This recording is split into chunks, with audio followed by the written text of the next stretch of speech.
दिल की धड़कन का तेज़ होना, बार बार ईसीजी कराना, तबीयत में घबराहट, एंजाइटी, बदहवासी, खौफ, डर, वहम, रोने को जी चाहना, उदासी रहना, ये सिर्फ़ उन लोगों के लिए है जिनको एच पायलोरी या तो पहले रह चुका है या एच पायलोरी का ट्रीटमेंट हो चुका है, उसके बाद ये कैफियत हो गई और मैदे के डॉक्टर ने, हुक्मा ने बाद में ये डिसाइड कर दिया हो आपके मुआलजीन ने कि आप एक साइकी पेशेंट हैं, आप एक नफ्सियाती हैं। अब आपकी दो तरह की दवाइयाँ चल रही हों, साथ में मैदे की भी और उसके साथ साथ दिल की धड़कन को काबू में रखने की दवाइयाँ भी और एंजाइटी की भी चल रही हैं। वो मेरे खफकान वाले नुस्खे जो मैंने एंजाइटी, डिप्रेशन, पैनिक अटैक के बताए हुए जो लोग अफोर्ड नहीं कर सकते, वो ये नुस्खा बना के इस्तेमाल कर सकते हैं। अगर आप मेरे चैनल पर नए हैं तो चैनल को सब्सक्राइब करना मत भूलें और बेल आइकॉन के बटन को जरूर प्रेस करें ताकि नफ्सियाती और जिस्मानी अमराज की नोयत के हिसाब से और खूबसूरती के एतबार से हमारी हर वीडियो आप तक बर वक्त पहुंचती रहे।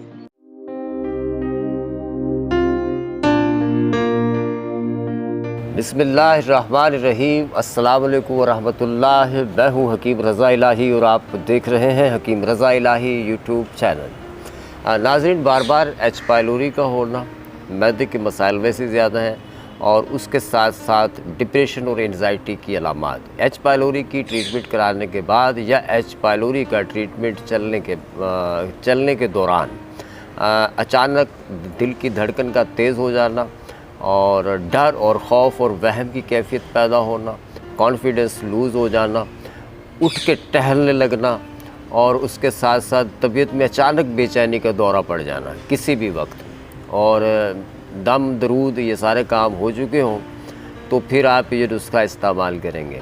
अच्छा, ये खफकान की कैफियत है, ये खफकान का नुस्खा मैंने पहले भी बताया हुआ है, आज मैं दोबारा बता रहा हूँ कुछ इजाफे के साथ।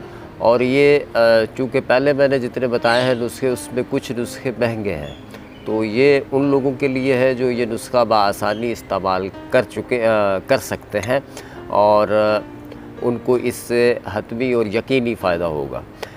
काम आपने ये करना है कि जो मैं आपसे बातें कर रहा हूँ वो गौर से सुनिएगा, वीडियो को स्किप नहीं करिएगा, सीधे सीधे रेसिपी पे आ जाते हैं आप, उससे बात समझ में नहीं आती, कुछ पल्ले पड़ता है, कुछ ऊपर से गुज़र जाता है। तो जी, दिल की धड़कन का तेज़ होना, बार बार ईसीजी कराना, उसके अलावा फिर भी ईसीजी करा के घर आ जाना, फिर भी तसल्ली ना हो कि मेरा दिल ठीक है, फिर उसके बावजूद बार बार ईसीजी कराना, हार्ट बीट का तेज़ होना, तबीयत में घबराहट, एंजाइटी, बदहवासी, खौफ, डर, वहम, रोने को जी चाहना, उदासी रहना, उम्मीद वाली बात जो है वो खुशी वाली बात और उम्मीद वाली बात दिमाग को क्लिक नहीं करती, जबकि मायूस करने वाली बात और रुलाने वाली बात पे जल्दी रोना आ जाता है ना।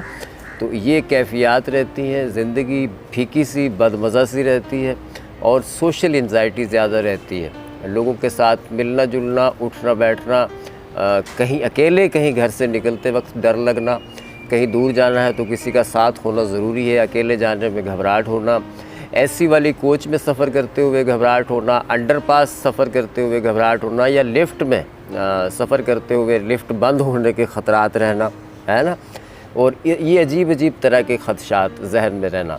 अमूमन ये सिर्फ़ उन लोगों के लिए है जिनको एच पायलोरी या तो पहले रह चुका है या एच पायलोरी का ट्रीटमेंट हो चुका है, उसके बाद ये कैफियत हो गई और मैदे के डॉक्टर ने, हुक्मा ने बाद में ये डिसाइड कर दिया हो आपके मुआलजीन ने कि आप एक साइकी पेशेंट हैं, आप एक नफ्सियाती हैं। अब आपकी दो तरह की दवाइयाँ चल रही हों, साथ में मैदे की भी और उसके साथ साथ दिल की धड़कन को काबू में रखने की दवाइयाँ भी और एंजाइटी की भी चल रही हैं।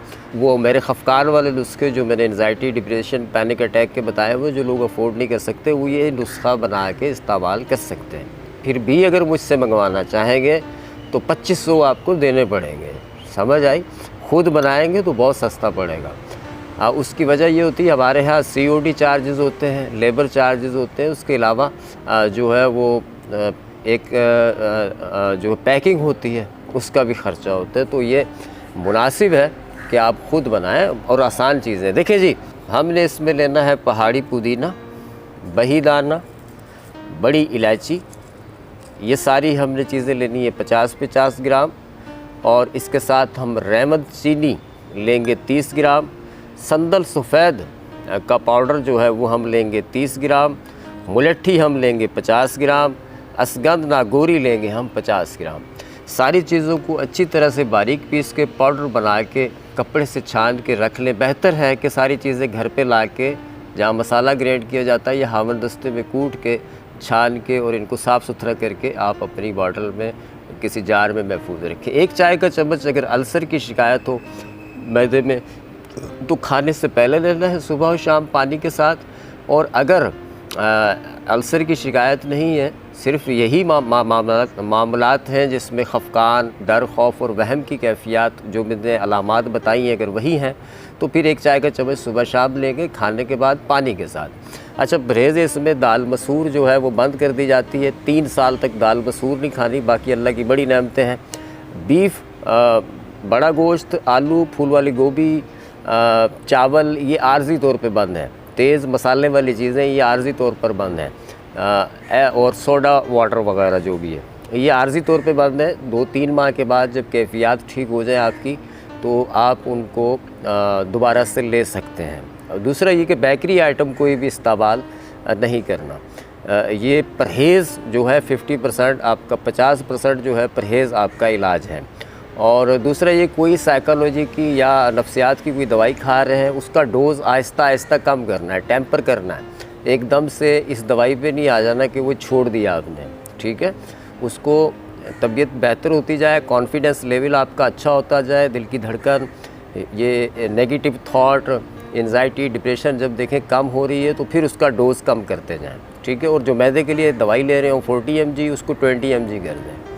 और इस तरह से करके उसको महीने भर में फिर उन दवाओं को ख़त्म करके मुकम्मल तौर पे इस दवाई पे आ सकते हैं। ठीक है जी, दुआओं में याद रखिएगा और चैनल अच्छा लगे तो सब्सक्राइब करिएगा, बेल आइकॉन के बटन को दबाइएगा।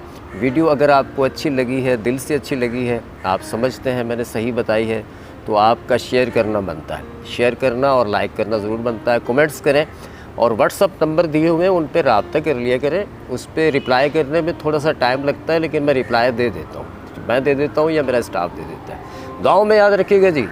अल्लाह निगहबान।